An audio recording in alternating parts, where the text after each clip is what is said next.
6 p.m. Pakistan Standard Time. Assalamu alaikum. This is Radio Pakistan. The news read by Hassan Gilani. First, the headlines.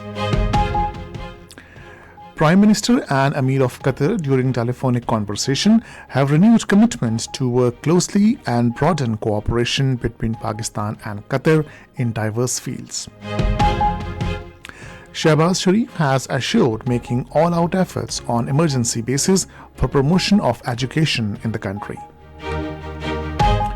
Sayyid Yusuf Raza Gilani took oath as chairman and Sayyid Al Hassan Khan Nasir as deputy chairman of Senate today. Central Ruwayat Hilal Committee meets in Islamabad this evening for sighting of Shawwal Crescent. Israeli forces, in their indiscriminate bombardment on besieged Gaza, martyred 153 Palestinians during the last 24 hours. Pakistan Stock Exchange remained bullish today and crossed limit of 70,000 points for the first time in history. And now the news in detail. Prime Minister Mohammad Shehbaz Sharif held a telephonic conversation with Emir of Qatar Sheikh Tamim bin Hamad Al Thani today and extended Eid greetings. The Prime Minister reaffirmed Pakistan's desire to closely work with Qatar in all areas of common interest. The Emir of Qatar warmly reciprocated Eid greetings and conveyed his best wishes for the people of Pakistan. The Prime Minister also invited him to visit Pakistan. The Emir assured the Prime Minister that he is keen to visit Pakistan at an early date. The two leaders renewed commitment to work closely and further broaden cooperation in all mutually beneficial fields. Meanwhile, addressing a ceremony held in connection with the inspection of the construction site of Danish School in Islamabad today, Prime Minister announced to expand the network of Danish school system. He said Danish schools will also be established in Khyber Pakhtunkhwa, Balochistan, Gilgit-Baltistan and Azad Kashmir. Shehbaz Sharif expressed his regret that thousands of children are out of schools. However, he expressed the government's resolve to get these children enrolled into schools. The Prime Minister assured making all-out efforts on emergency basis for the promotion of education in the country, particularly in far-flung areas. He announced that Danish School in Islamabad will be constructed on 30 acres of land and will be equipped with all modern facilities. The Prime Minister directed to complete the project within 6 months instead of 2 years. Chairman of Pakistan Ulema Council, Hafiz Muhammad Tahir Mahmood Ashrafi, has lauded Prime Minister Mohammad Shehbaz Sharif's recent visit to Saudi Arabia. During a media talk in Islamabad today, he said the visit will further foster economic cooperation and fortify bilateral relations between the two nations. Sayyid Yusuf Raza Gilani of Pakistan People's Party has been elected unopposed as chairman of Senate. No other candidate filed nomination papers for the slot of chairman. Presiding officer Muhammad Ishaq Dar administered him the oath. Taking the chair, Chairman Senate expressed his gratitude to PPP and the allied parties for reposing confidence in him. Later, Sayyid Al Khan Nasir took oath as Deputy Chairman Senate, who was also elected unopposed as no other candidate submitted nomination papers. Chairman Senate Sayyid Yusuf Raza Gilani administered him the oath. 41 newly elected senators also took oath of the office at the Parliament House in Islamabad today. Prime Minister Mohammad Shehbaz Sharif has felicitated Sayyid Yusuf Raza Gilani and Sayyid Al Khan Nasir on their election as chairman and deputy chairman of the Senate. In his felicitation message, the Prime Minister expressed his best wishes for the future endeavors of the two leaders. He said the election of chairman and deputy chairman are continuity of the democratic process. The Prime Minister hoped that the new chairman and deputy chairman would play their key role for upholding the constitution and development of the country. Leader of the House Ishaq Dar, Information Minister Ataullah Tarar, JUIF Leader Ataur Rahman have also felicitated Sayyid Yusuf Raza Gilani and Sayyid Al Khan Nasir.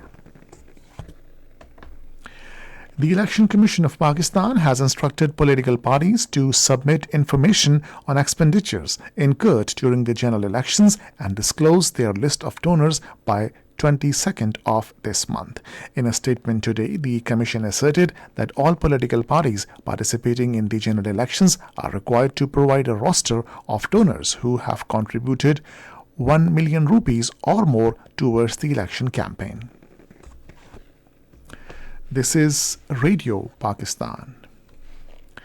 The meeting of the Central Ruwayat Hilal Committee for sighting of Shawwal Crescent will be held in Islamabad this evening.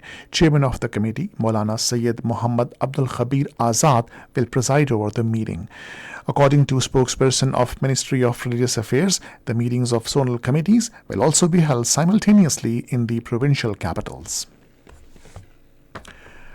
Pakistan Railways has announced 25% reduction in the fares as a special package for the commuters on occasion of Eid al-Fitr.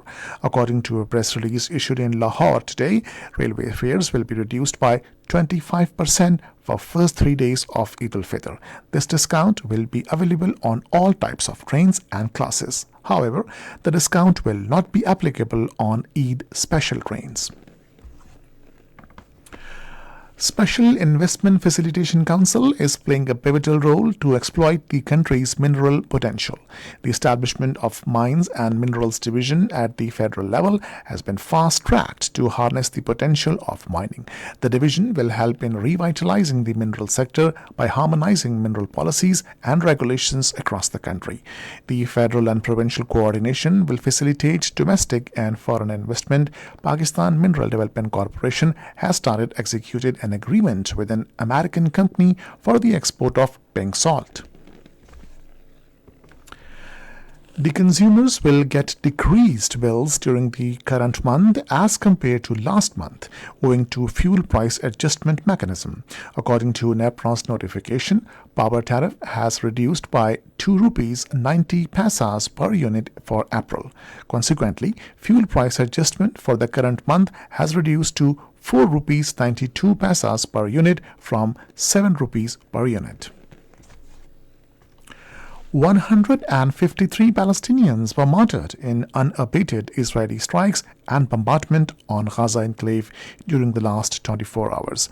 According to Gaza Health Ministry, 60 people were injured in Israeli indiscriminate attacks. The martyrdom toll of Palestinians in Israeli aggression on besieged Gaza since October last year reached over 33,000. At least 8,000 Palestinians are missing. The United Nations General Assembly President Dennis Francis has once again appealed to bring an end to the 6-month-long war in Gaza. Meanwhile, he convened the 193-member Assembly following the Security Council's failure to adopt a resolution put forward by the United States last month. Iran has opened a new consulate office in the Syrian capital Damascus following the destruction of the previous consulate by an Israeli strike last week.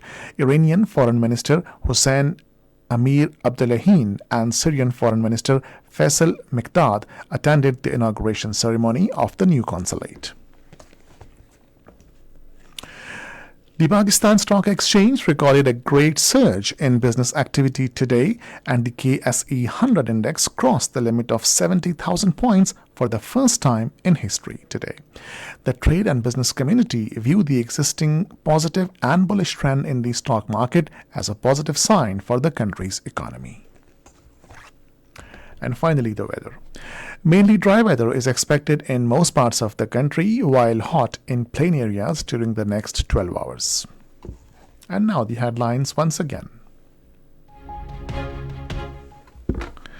Prime Minister and Emir of Qatar during telephonic conversation have renewed commitment to work closely and broaden cooperation between Pakistan and Qatar in diverse fields. Sayyid Yusuf Raza Gilani took oath as chairman and Sayyid Al Khan Nasir as deputy chairman of Senate today. And that is the end of the news. For more news and analysis, log on to our website radio.gov.pk and also watch live video streaming of our bulletins on the link facebook.com/Radio Pakistan News Official.